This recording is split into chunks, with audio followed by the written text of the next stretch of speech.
He's taught millions worldwide how to become rich. Now, best-selling author and financial expert Robert Kiyosaki reveals the financial secrets of the rich with you. See how Robert's simple formula for personal wealth can transform your life and put you on the path to true financial freedom. 60 Minutes to Getting Rich begins right now.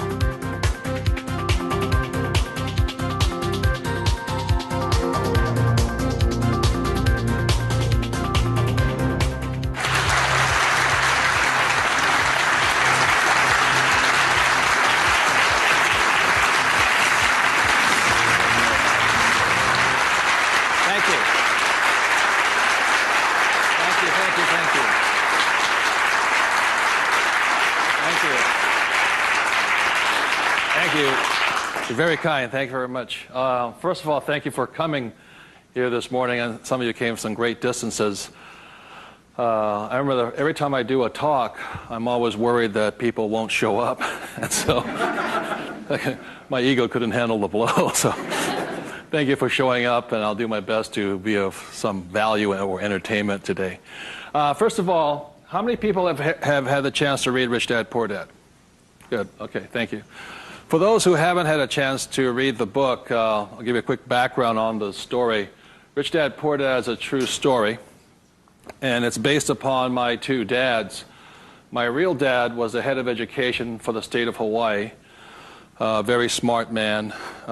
He was the boss and things like that when I was in school. And my rich dad was my best friend's father. And my best friend's father was a man who didn't finish school. He dropped out of school at age 13. But ultimately became one of the richest men in the state of Hawaii. Self-made, did it on his own, and stuff like that. So Rich Dad, Poor Dad is a true story of what two fathers tell their two sons, my best friend and I, about the subject of money. And as the the positioning statement of the book says, what the rich teach their kids about money, that the poor and middle class do not. And as we all know, for the most part, we learn very little to nothing about the subject of money in school. And so what we learn about money oftentimes is handed down from parent to child. And those are the ideas that we have relative to the subject of money. So my rich dad was a man who, he was my best friend's father, like I said, when you look at the white sand beaches of Waikiki and the hula girls and the palm trees, my rich dad was the guy that owned the land underneath the hotels. And my poor dad, I call him my poor dad, although he was a high-paid government official, and I do mean high-paid. He made a lot of money. In fact, he made much more money as far as a salary and paycheck goes than my rich dad. And so the story is really what my rich dad taught me as compared to my poor dad. And so what we're going to be going over today are some additional ideas and thoughts and information that may assist you in getting wealthier, easier, quicker. How many people would like to get wealthier, easier, and quicker? Good. Thank you. So in contrasting them, most of us have heard, like my poor dad, very middle-class man, smart man, but he had middle-class ideas when it came to money and values. And he always said, son, our house is an asset, and it's our largest investment.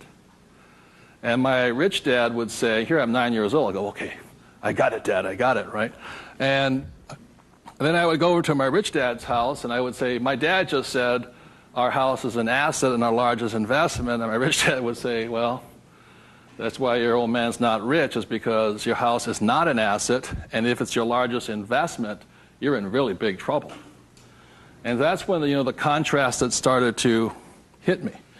And then my poor dad always said, do you think money grows on trees? And his favorite words were, I'd say, Dad, let's buy this. He goes, I can't afford it. And my rich dad said he forbade his son and I from ever saying the words, I can't afford it. He said, the moment you say you can't afford something, it becomes true. So the power of the spoken word or your thought has the ability to become what you think is real in the world. So if you say, I can't afford something, that becomes your real world or reality.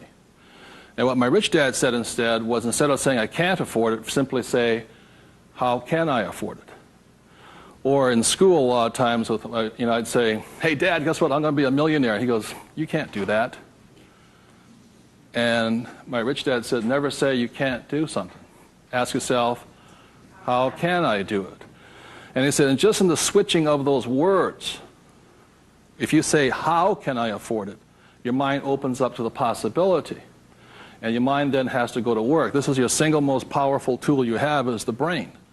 But if you say, I can't afford it, then the thing goes to sleep and it sits there, goes dormant, and doesn't have to do any more work. You're the one who's doing the work then.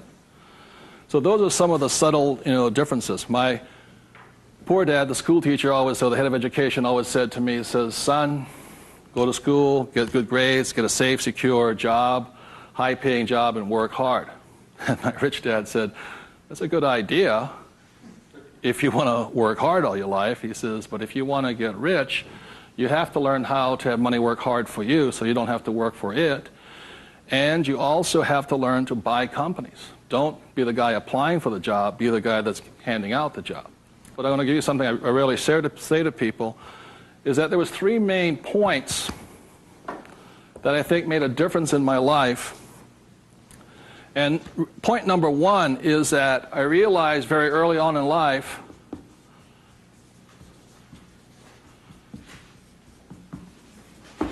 money is a what? Idea. It's whatever you think it is.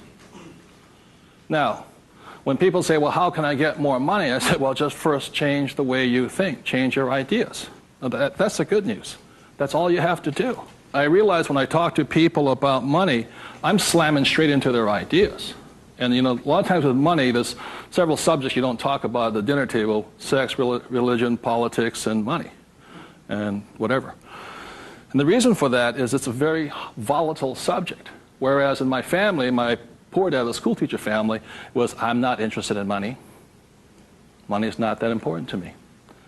I began to realize that was my poor dad's idea, was his attitude. Whereas my rich dad always said to me, money is power.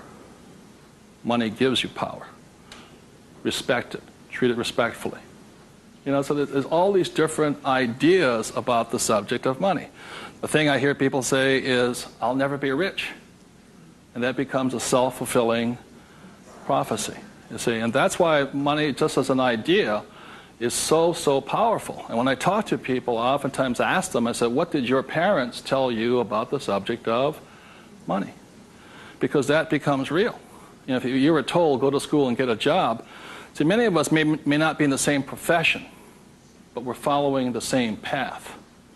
And most people did not come from families that were rich. In America, less than 1 out of 100 people at age 65 becomes rich. In the richest country in the world. 1 out of 100. 4 become wealthy. I think 56% are dependent upon the government or a pension to take care of them. And they start going downhill. So what I had to do, what I'm going to be talking to you about, is I had to watch my ideas, I had to watch what I said, and I had to watch who was giving me the ideas. Okay?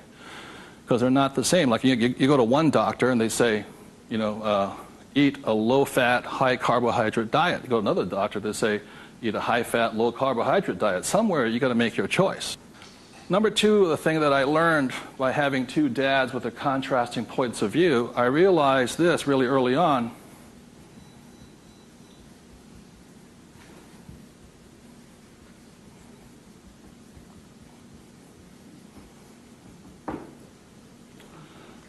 I realized that money doesn't make you what? Rich. Because my poor dad made more money than my rich dad. So I think one of the biggest mistakes we've been going into is a lot of times people actually think if I win the lottery, then I'll be rich. Or if I go to Vegas or gamble or my luck changes, then I'll be rich. It has nothing to do with it.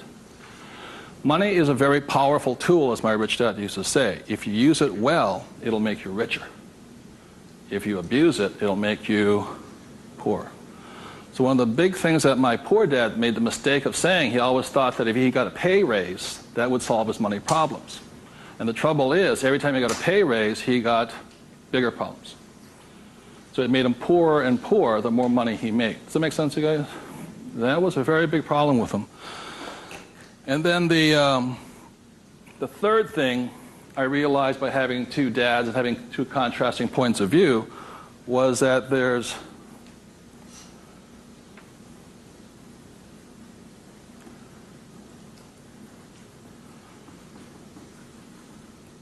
Two kinds of money problems. One problem is not enough money. The other problem is too much money. And they're both problems.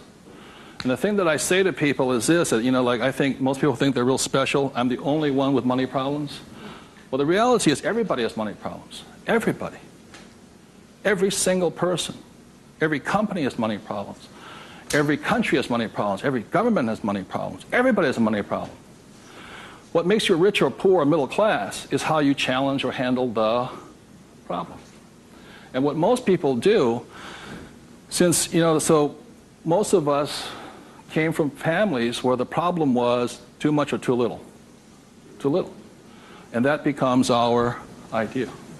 We think money is scarce, hard to get, work hard for it. Very popular idiom going around today suggesting that the way you get rich is cut up your credit cards. Oh, man. Live below your means.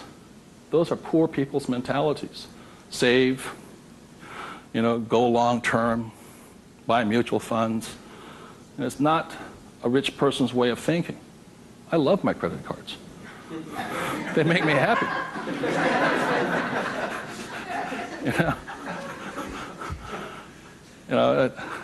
I drive, it says, drive a cheap car. I don't look good in a cheap car. I don't feel good. Now, the point I'm making here, again, there's poor, middle class, and rich. And very early on in my life, I really realized that being poor and struggling did not look good on my face. And I did not like it. But I grew up in a family that if you were rich, the idea was that you were crooked, evil, not caring, inhuman, not generous, and all that stuff. So if I said I want to be rich, then I went against my family's values. It was tough having that. Now, the other thing I saw was that by my rich dad managing his money well and becoming a business owner and an investor, that he got richer and richer and richer. Then he had a different kind of problem. His problem was too much money. And my rich dad said to me when I was about 18 or 19 years old, he said, son, there's two kinds of problems. Not enough or too much. Which one do you want? And at that point,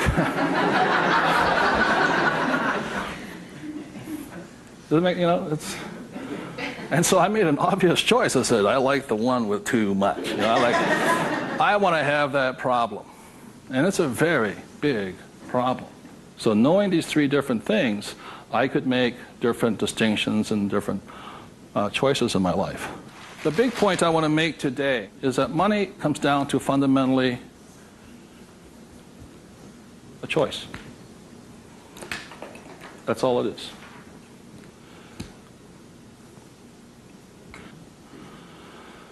And so, as a young boy having two dads starting at age 9, I had to make a choice of which dad I was going to listen to. And it was a tough decision. Really, really, really hard because I loved both men.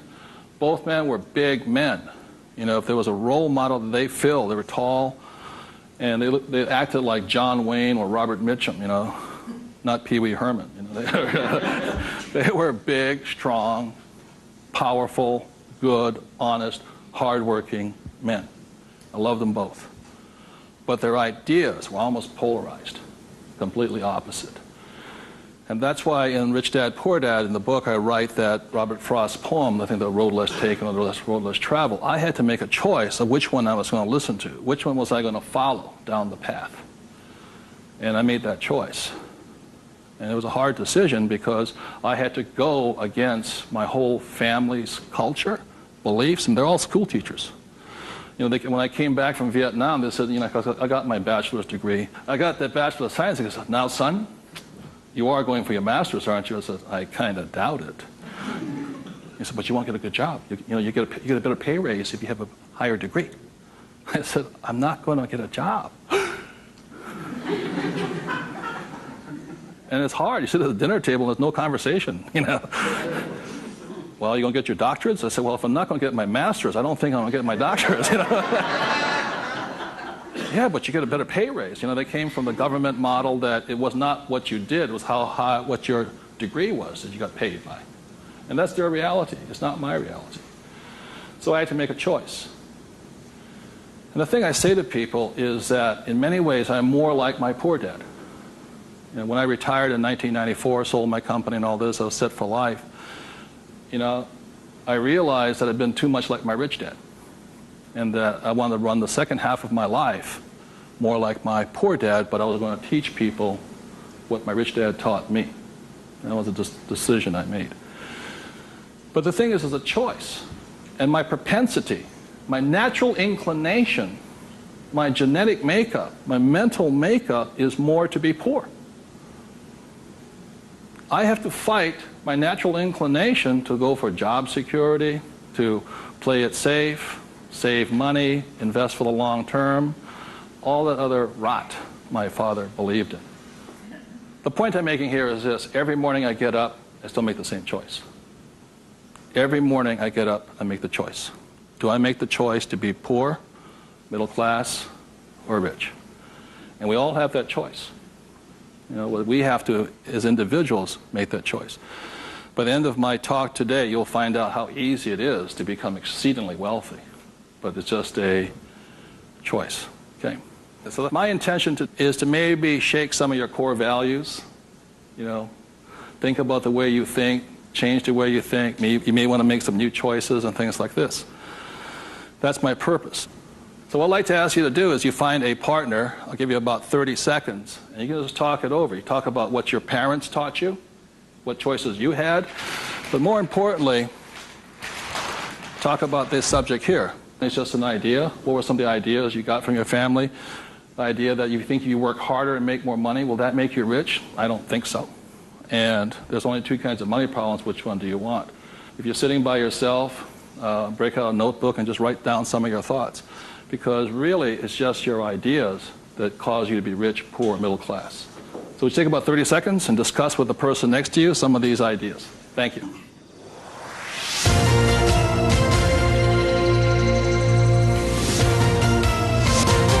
The main point of the book, Rich Dad, Poor Dad, for those who have not read it,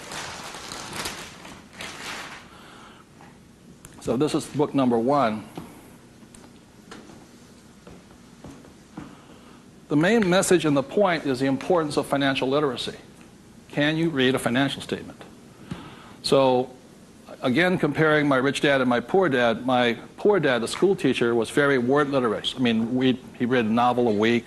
He read constantly. And he used to say to me, you know, readers are leaders and leaders are readers. I said, good. And I go see my rich dad, who didn't read that much. He says, but the difference between your father and I is I can read numbers. So so Rich Dad, Poor Dad is very simply about the numbers. And this is an income, expense, assets, and liability. And that's the basis of financial literacy, a financial statement. Now, the problem, and so what it is about the difference between assets and liabilities, things like this, and this is really what the book was about.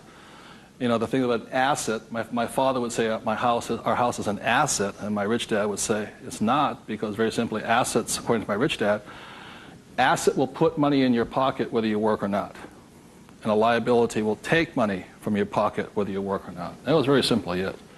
The important things about a financial statement is that it allows you to see the truth instead of being stymied by other people. My bankers never asked me for my report card yet, you know.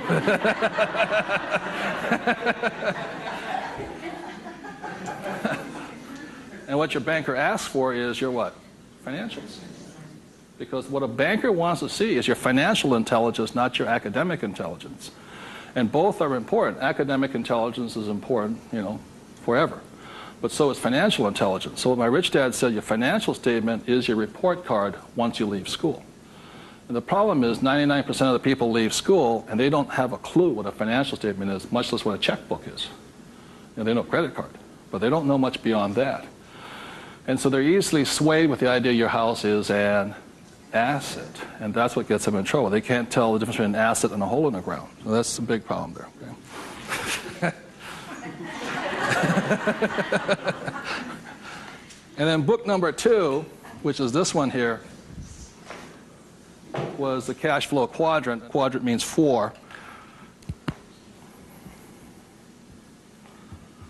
And the quadrant was the 4 people that make up the world of business. E stands for employee, S stands for self-employed, B stands for business owner, and I stands for investor.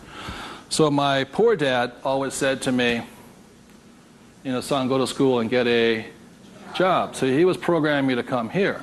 But I kept saying, but I want to be rich. And my mother says, yeah, don't listen to your dad, My mother was a nurse. And she says, if you really want to be rich, you should become a doctor. They make a lot of money. So my mother was saying become, specialist, self-employed, or small business owner, independent.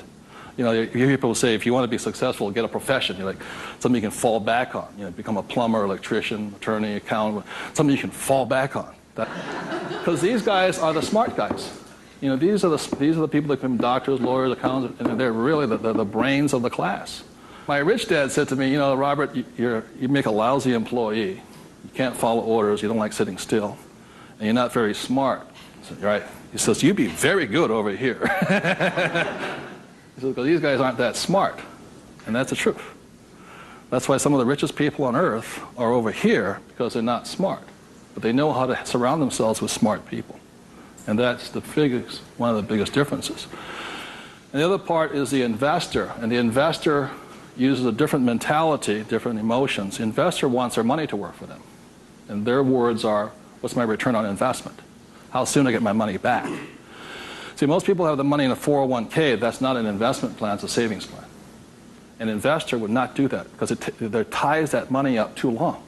I want my money in and I want my money out. I want to know when it comes back to me. It's called velocity. How soon do I put it in? How soon does it come back? Savers put it in and they leave it there forever. It's a different value system. My rich dad said, you always tell an employee by their words. They use the same words all the time. So an employee will always say, I'm looking for a safe, secure job with benefits. Always. My rich dad also said you can always tell a self-employed person because they'll say such things as, I'm going to charge you 6% commission, like a real estate salesperson, or $100 per hour, or I'm going to charge you for the job by this much. So they go, for these people, time is money. And the business owner, what they say, I'm looking for the smart people, best people, I'm looking for the best system. They don't, because they want to move on and start another business. They want to have multiple corporations. Very big difference. And an investor says, I want an ROI. Now, the theme song for the self-employed, the difference between the small business owner and the big business owner is very simply this. A big business owner, if they do the job right and build the company, they can leave. And when they come back, the company's doing better without them, more profitable because they have the bright people running it. A self-employed or a small business owner, if they leave, the income goes where? Down. Or if they have employees, they just ferret out they just take everything, the thing falls apart. So that's the difference. And also the difference between an S and a B is the size of their ideas. Like a lot of times I meet people come up to me and say, I want to start a hamburger stand. One hamburger stand, Whereas the same guy named Ray Kroc comes and says, I'm going to build a hamburger stand all over the world. Difference in vision, idea, and leadership skills. They're very, very different people. And the reason they're different is because emotions. This person here values, it's fear, so they want security. Security drives them hard. So they're fearful. This person over here is lack of trust. And these guys are highly specialized. They're also the most satisfying, because they have their own time, their own life, and all this. They're very happy this way, but it has its limitations also. And generally, these people are limited to about $500,000 a year max in here, just because time is money. Over here, it goes unlimited, how much you can earn. So there are very, very big differences in the thing. The investor here, their thing is they're neutral, emotionally neutral. In other words, what that means is they don't care if you're winning or losing. When somebody says, I go to somebody, the stock market's going to crash. The mutual funds get wiped out. They're not neutral. They're reacting. A true investor doesn't care if the market goes up or the market comes down because they're going to make money either way. That's an investor. They really do not care. They know that losing is part of winning. It's called money management, how well you do that and all this. Very, very neutral. And this person over here, the emotion is patience. You have to be patient. These guys want to get paid now. These people may not get paid, and the average, 3 years, right? They don't get paid. That's why the first question when somebody comes to ask me to invest in their company is, are you willing to work for free for 3 years? I go, no. I said, well, I don't invest with you. Because you're still thinking like this. So those are the emotional differences. Because today, just being an employee is suicidal. Today you have to be employee plus an investor. You can be self-employed plus investor. Okay, you have to be on both sides of the quadrant, is what I'm saying, at minimum. Whether you're here, here, or here. If you ever want some time off, you have to be an investor today. So very simply on, starting from the age of 9 and 10, I started here and I stayed here. That makes sense, you guys? I stayed here. Because this is my money working hard for me, so I don't have to work hard for money. It's a different point of view. They're very, very different. The rich have the best investments, number one, because they have money. People say, how do you find a deal? I say, get rich. Because if you have money, they come find you. It's really simple. The thing about this one here, the richest or the fastest game in the world played today, the way to get rich forever has been this one. I talk about in this book how my rich dad went and bought one of the best pieces of white sand beach in Hawaii. And I said, how did you afford that?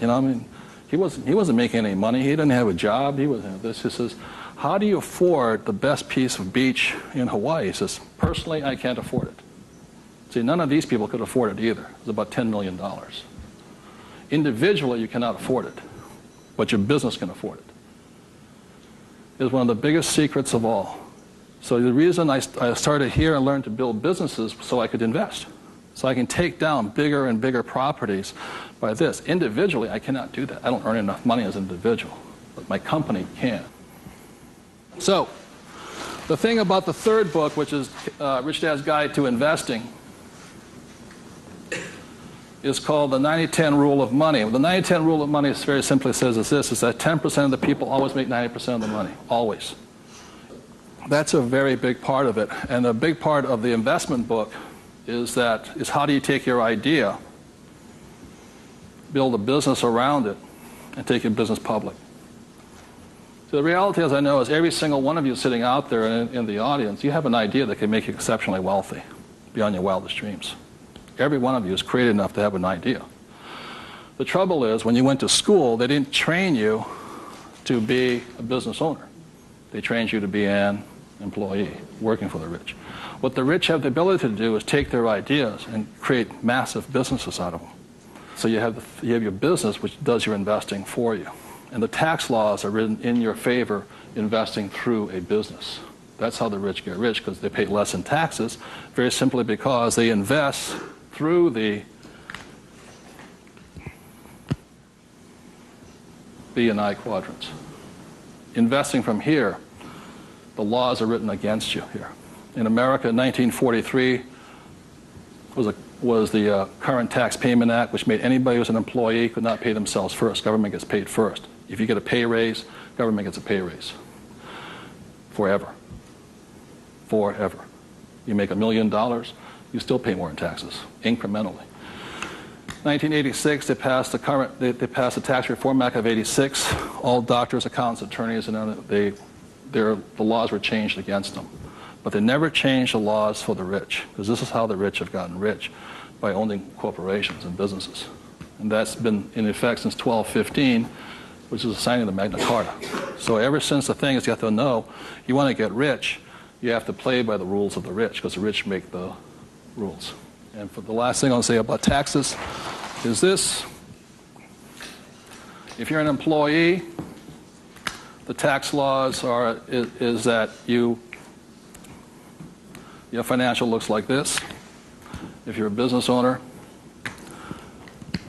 your financial looks like this. And the big difference here is this, is as an employee, your first line item expense is tax. If you're a business owner, it's the last. That is the biggest loophole ever. And that's why the rich get richer. Is they can take their money that comes in here and goes in here, and these guys, the money comes in and goes there. Very big difference. So would you take 30 seconds and discuss whatever you have heard so far? Thank you very much.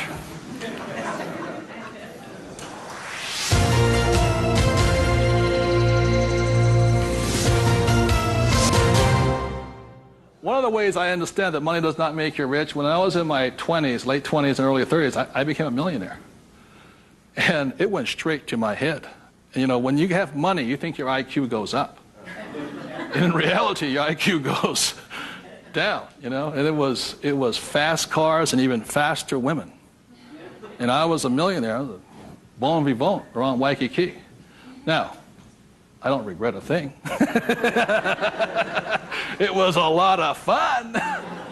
But the more money I made, the more stupid I became. Anybody ever had that problem? So that's how I learned. I made a lot of money, and it made me instantaneously poor because I still had poor habits here. You see this right here? This is financial literacy or financial intelligence. If you cannot read a financial statement, you cannot tell what's happening. You cannot read. And what you don't see here is how the rich make more and more money because of this one little loophole here. You know, that's my account.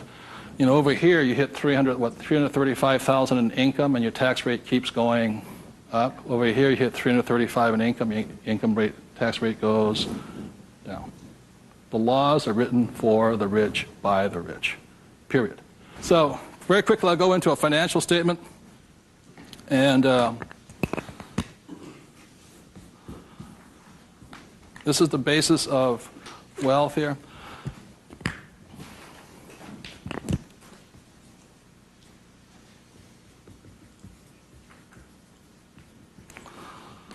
So what happens to most people is they say their house is an asset and all this. My rich dad said, your house is not, whether a house is an asset or not, has nothing to do with this thing here. It has to do with the most single important word in business, and that word is called,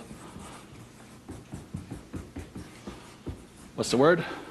Cash flow. It's cash flow determines it. So, very simply, when I was 9 years old, my rich dad said an asset is something that flows money into your pocket, and a liability is something that takes money from your pocket. Just because your banker or your accountant says your house is an asset doesn't mean it's an asset.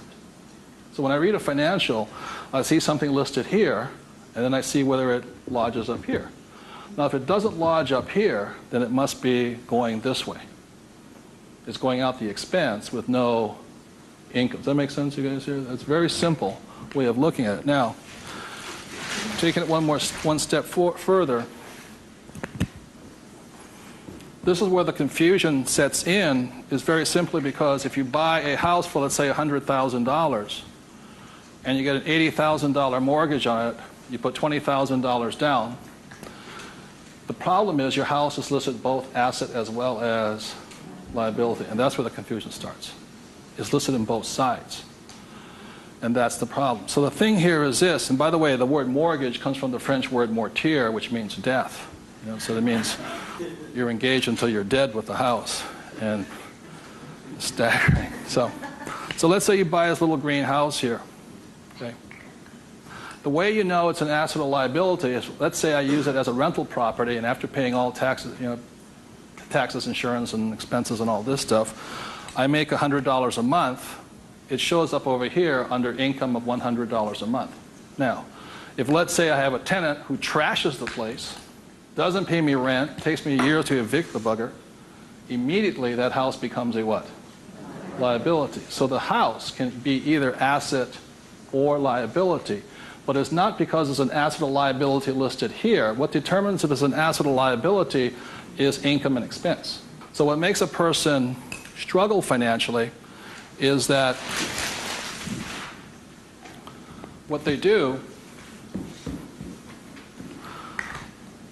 is they go out and buy a house, and they call it an asset. So you have a house mortgage over here. You buy a car, you call it an asset. You buy yourself a Gucci suit, that's called an asset. You get a gold watch, it's an asset, and all this. But they're really what? Liabilities. And so what happens is, I can tell if a person's rich or poor or middle class very simply by reading the financial. I can look at the financial and see this. If money's coming in and money's going out, this is the cash flow pattern of a poor person. It's not how much money you make. It's how you spend your money. I know a doctor here in Arizona, he makes over $500,000 a year. But he spends $525,000 a year. It comes in and it goes what?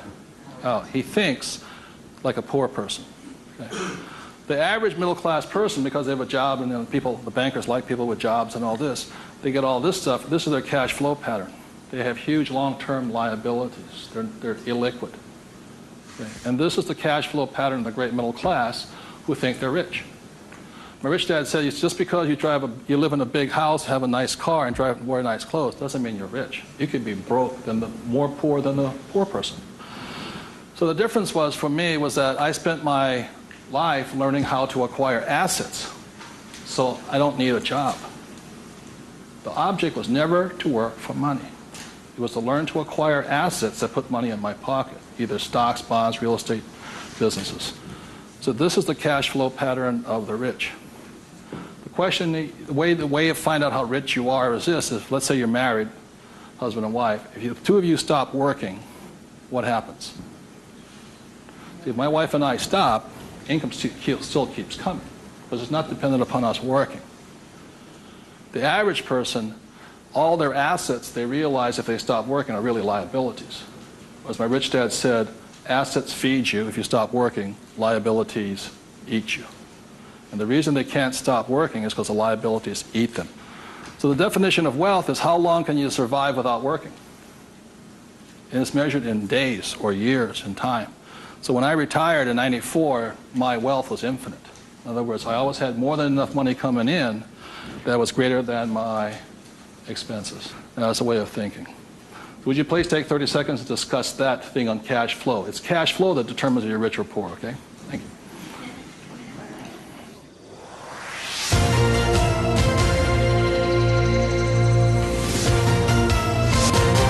So one of the things I want to be clear on this is whether you're an employee, self-employed, business owner, or investor, the most important thing is this asset column here is your business. One thing my rich dad said, you got to mind your own business.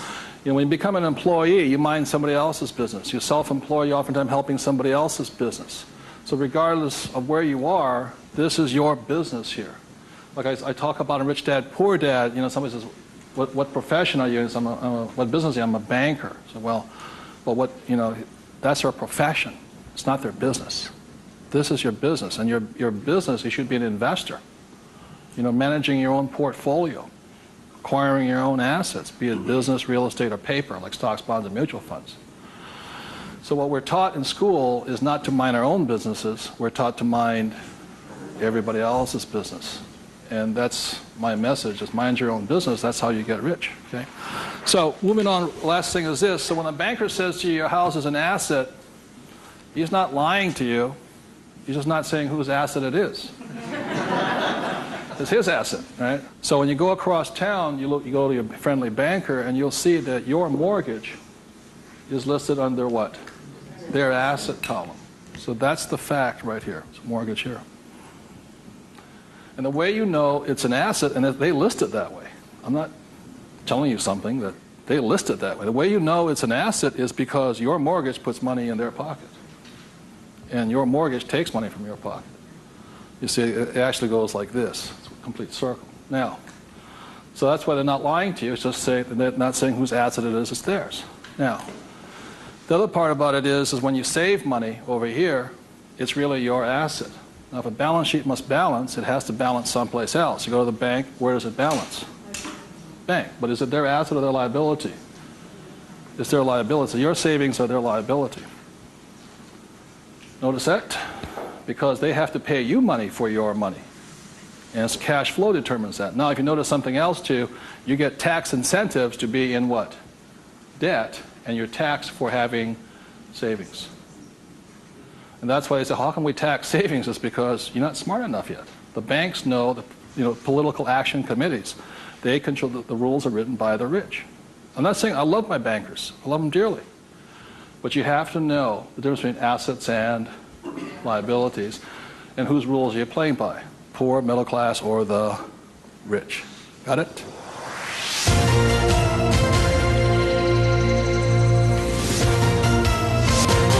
I'm going to talk about a subject that's getting nearer and dearer to many of my peers' hearts lately.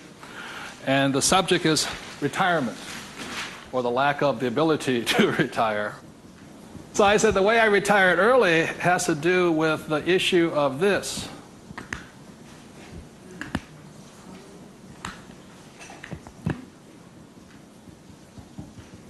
Debt versus what? Equity. The reason I could retire early was because I'm in debt. I borrowed my butt off to retire early. The average person is going to take to 65, 75 as long as possible because they're trying to retire on what? Equity. In other words, they're going to try and use their hard-earned cash to retire, where I would rather use the bank's money to retire. So I am in debt up to my eyeballs. Because the reason is I know some of you out there, because I'm sure some of your parents told you to get out of what? Debt. Well, that's not that intelligent. Because you have to know there's good debt and what? Bad debt. And most people are loaded with what? Bad debt. And if you want to get rich, load up with what? Good debt. And the question I asked those bankers, I said, let me ask you this. How long would it take you to save $1 million? I'll ask you guys, how long would it take you to save $1 million? A couple of years at least, right? Yeah. How long does it take you to borrow $1 million? About 10 minutes. If you have good financials. And that's the difference. And that's the price people pay for not being educated in this world, to think that they have to work hard, save money, and finance your retirement on equity. I'd rather do it on debt. And the way I do it on debt is my banker will always lend me money on a thing called real estate. Always. They will not lend me money to buy stocks, but they will lend, even if it's, bank of what stock, their own stock, they won't lend me $1 million for 30 years at 8%. But I find a commercial building, $1 million, 8%, 30, they'll all day long. The thing that scares me right now is never have so many people in the history of the world bet their retirement on the stock market. And they've bet real money. Am I correct? And trust me, the market will crash. Always has and always will. Now, those taking deep breaths right now, it's because you're not, because that should be good news. Because if it crashes, that's when you get rich. But the people who have been trained to think of playing it safe and all this, they're going to be in terror. Completely different point of view. So the point I'm making here is this. One of the reasons I wanted to get educated, understand cash flow, play the game, was just so I could borrow money faster. When my poor dad always said to get out of debt. Debt was bad. So I just called, I just called my broker down the street here. I said, I need 2.4. He says, come in and sign the paperwork. That was it. 2.4 million, just sign. Now, because I can take that money and make 10 million out of it, the average person will go on vacation with it. Or buy a big house, or buy a boat. It's called fiduciary responsibility. If you can prove you know how to manage your money and you have the good financials, plus you have a couple of million in cash, they'll lend you all the money you want. Because they know my problem is too much money. And the reason I buy real estate is because I get more tax breaks. Real estate is a game of the rich, not paper. It's a really interesting world. So what I'm going to go into is how you can get to the point where you don't, I'm not recommending just go out and borrow today, especially if you have no education.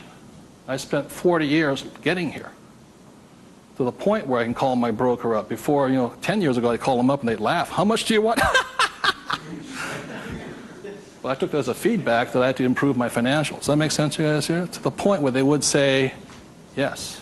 So the difference between my poor dad and my rich dad was this. My poor dad always said, get a high-paying what?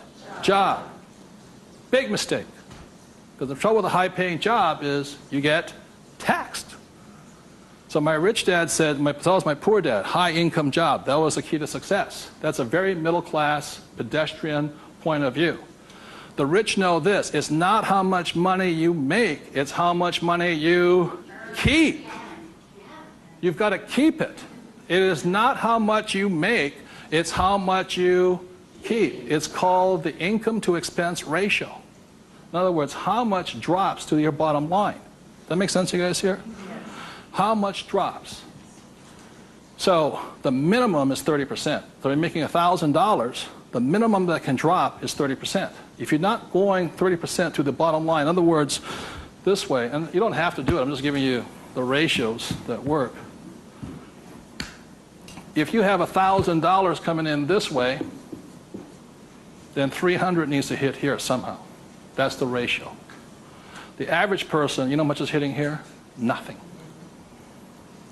That's why they're poor. They're making more and more money, a high-paying job, you know. I went to the university to get a high-paying job, and I'm now at GS-19, and I'm getting more money, but less is dropping here. Does that make sense to you guys here? Because they're buying more what? Liability. It's called the income-to-expense ratio. How much is dropping? That's what counts. I listened to Sir John Templeton. He said when he first got married, for every 1,000 that came in, 500 hit here. That's what makes the rich rich. It's not how much they make, it's how much they keep. It's a matter of focus. And my poor dad always said, I'm making more money. My rich dad says, I'm keeping more money. Big difference, huge difference in long-term wealth. It's how much is hitting this here. So the thing I have is an exercise that'll prove that anybody can be rich. And when I was a little kid, my rich dad gave me one of these. He gave me 3 of these little things. They're called what? Piggy banks. So if you want to get rich, go out and buy 3 of them. Okay? 3 piggy banks. That's all it takes to train yourself to think to be rich. Now, for every piggy bank, so you have 1 piggy bank, 2 piggy banks, 3 piggy banks. 1 is for saving, 1's for investing, and 1 is for tithing or charity. Very important to give. The decision you make today, I'm talking about choices. You can say, well, that's too simple, you know. But the choice you make is for the rest of my life, or for the next 90 days, whatever you can handle, how much am I going to put in each bank every day? Not once a week, every single day. Because what you're training is your brain to think like and act like and be like a rich person. You're dropping it to the bottom line. So, let's say the most you can handle today, given your horrific financial brilliance, is $1. Good. Now, I don't care the dollar amount, but I do care that you do it. It's like going to the gym and saying, you know, today I look like a sumo wrestler, but tonight I'll look like Arnold Schwarzenegger. It's not possible, you know what I mean? It's not going to happen. So how many people right now could say for the rest of your life, with 3 piggy banks, you'll put $1 a day away per bank? Good, right? And it's not, and everybody can do it.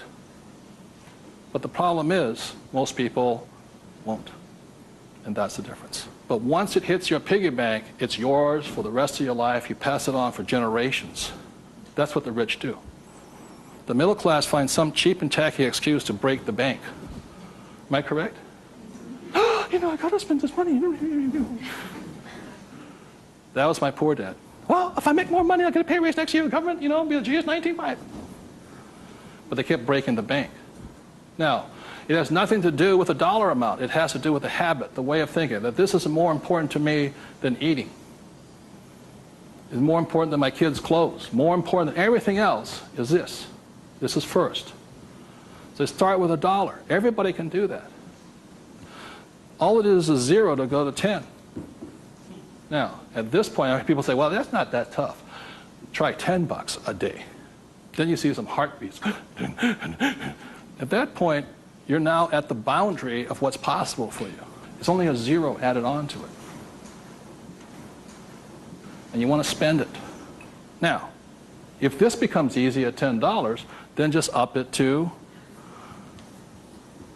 and you'll find your heart rate going up. So when people say, well, this is a simple exercise, I'm beyond it, then try going to, it is not the dollar amount. I mean, it's not the things, it's the habit. And you know you're a stud.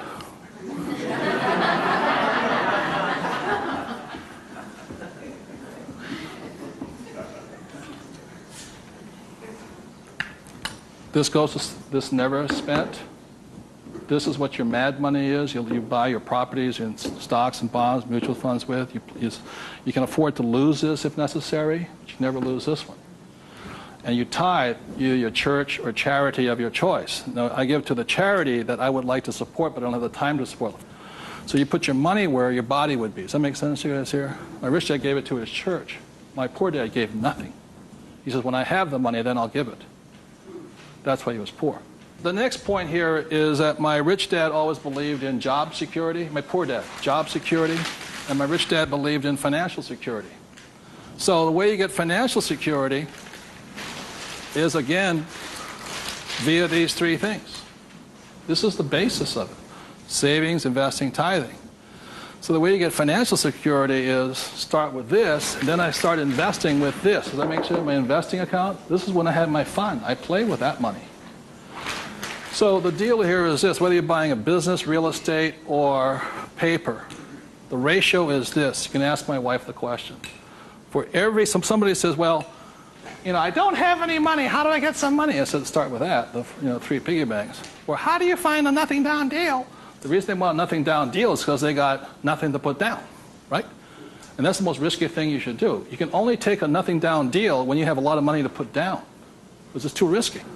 I can take a nothing down deal because I got the money to cover it in case it goes bad on me. But the point here is this, how I got my experience, how I can find a deal is this. You can ask my wife this. For every one property I buy, how many properties or businesses or stocks do I analyze? 100. That's the ratio. Before I buy one piece of property, I will analyze a minimum of 100 properties. If I don't buy one property in that 100, I start all over again. It's 100 to 1 is the ratio. That's how I find a deal. Not only that, is when I had no money, what was I doing? Still analyzing a deal. It's 100 to 1 before you can find one deal. And people come, I went with a ride with a realtor and we found one property and we bought it. I said, how many did you look at? Just that one. That's an idiot, not an investor. They have no clue. The way you want to find out the market trends, the ups and downs, the ins and outs, is you got to analyze 100 deals. Out of that 100 deals, you put in offers on 10. Because 90 are bad. But in the practice of analyzing the deal, you get smarter. I learn more. I learn something from each deal I look at. Of the 10 I invest in, or I put offers in, I might get 3 accepted. Now, this comes from my friend Dolph DeRoos, who's a real estate genius. He says, if this number is like 6, what does that mean? You're offering too much money. That means you're not being tight enough. You've got to screw it down a little bit more. It gets down to nobody accepting you're too tight. So you want to keep it in this ratio. Of that, you'll buy one property. When people say, how did I get my education? I got my education evaluating deals. I estimate to this day right now, I've looked at over 50,000 deals. That's how I got smart. Instead of going to work, I look at deals. If I'm buying a business, the ratio is the same. 100, 10, 3, 1. If I'm buying a stock in a company, I've got 100 companies, same ratio. Everybody can do that. Does it cost them any money? No, not at all. It's free. When I go on vacation with my wife, Kim, she knows where I'm going to wind up. It's a real estate office or a brokerage office because it's a habit. So this is what gave me financial security, and what my poor dad focused on was what? Job security. He had no assets when he lost his job. Okay?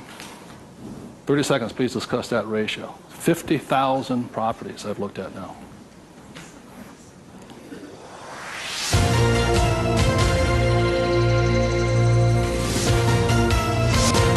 I'm going to do one last thing that, in my experience, keeps most people poor or struggling financially. So remember the 3 piggy banks? That gives you the money. Doing this, 100 deals, the reason I don't have a job is because it would interfere with me looking at deals. I don't want to do that. I'm looking at a deal constantly. That's the people that work with me constantly. That's all I'm doing is tracking down deals. It's a waste of time to work. I don't get rich. So that's the thing. The second part is most people don't have the time to spend the time to get rich. They're too busy working for the money. And the third part is most people say it's risky or it's fearful or they chicken out. They see a deal. Even if they see it, they back out. And I've seen so many people do it. And the reason for that is because if this is an iceberg, okay, most people, they say, I'm going to get the 3 piggy banks, I'm going to look at 100 deals, but it comes time to put the money, we call go hard on the dollar. Got to go hard. If this is your conscious mind, let's say, this is your what? Subconscious. Money, sex, politics, religion. This thing takes over. I have seen people go, I might lose money, when the stock market crashes, and what if this is bad, and I'm going to call my accountant, my attorney. This talks. I see them walk away from it. Well, I'll think about it. It doesn't cost you anything to buy a piece of property. Nothing. It costs nothing. It's called you put an option down on it. I sit there and say, well, you got $1 million? I said, here's a $20,000 check. Don't cash it for a week. I'll see you. I option it. Same as in the stock market. Option. I don't use the thing. It doesn't cost you any money to buy a piece of property. But people will talk themselves out of it. Instead of interacting, these guys are reacting. And it's really tough here in Arizona, or you don't know what it's like to be in New York. I'm going, it doesn't make any difference, because the problem is between your ears. Because the fears come up, they start talking. You can't talk to these people at that moment. They're like, and the reason is because of the magic word. What is it? Fear. And what happens to the average person, fear stands for false evidence appearing real. And what I mean by false evidence is that if this starts talking, they'll start gathering the evidence to make sure that it's real. Well, you know that most businesses fail. Let me show you the facts, and let me show you the stats. See, they're looking for all that false evidence. They'll validate, they'll justify it. They'll call their mother, their sister-in-law, their brother-in-law. Yeah, we agree with them. Am I right? Yeah. They'll make it real. It's not real. Like, I got crucified that said, that the 9 out of 10 businesses fail. I said, that's correct. Most of them fail, but one makes it. I said, look, I failed twice. Twice I was part of the 9, but once I made it to the 10. The difference between you and me is you haven't failed at all yet. Yogi Berra once said the great thing about the National League is that if you strike out 7 out of 10 times, you're in the Hall of Fame. So the biggest mistake was my poor dad, my rich dad, this did his thinking for him. He could give you all the reasons why you fail. When I failed, I felt terrible for about a year. It was horrifying. I lost millions of dollars. Self-esteem, I was homeless again, on the street and all this. But once I got that back, I was stronger. Then I failed the next time. A little bit, 6 months, depression. Third time I hit it. Difference is my poor dad said, you failed. My rich dad says, you haven't failed enough. There is a difference. And my rich dad also said, failure is part of success. People who avoid failure also avoid success. So your biggest expense is not what you spend. Your biggest expense is the money you're not making because you're afraid. So the thing that my rich dad taught me very early on, called fear.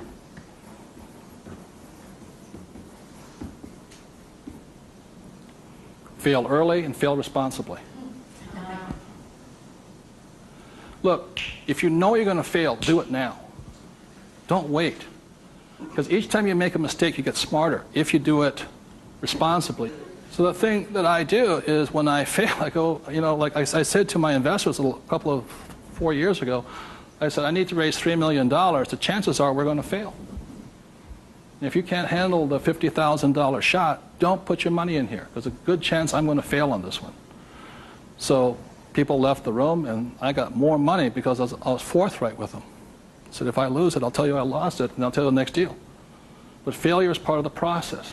So the thing that I say to people is fail early, correct, but fail small. The first deal my wife and I did when we got back into real estate was a $45,000 deal, $6,000 down. If we failed, we would have got smarter than somebody who didn't fail at all. But we didn't. So we pushed the boundary, going bigger and bigger, hoping to fail. Well, everybody's avoiding failure. I'm hoping to fail because I'm going to get smarter. I open my mind up. I ask people for their advice. I synthesize the data and make my own decision. But I live and die. If I make a mistake, I own it. So I apologize. I blew it. I made a mistake. This is what I learned. Continue on. So I want to thank you all for being here. The thing I want to leave you most with is that every morning, as a 9-year-old boy, who was going to listen to? It was a choice, rich dad or poor dad. Every morning I get up and I still make that choice. Who am I going to listen to? And I hope you make your choices for yourself. Thank you very much.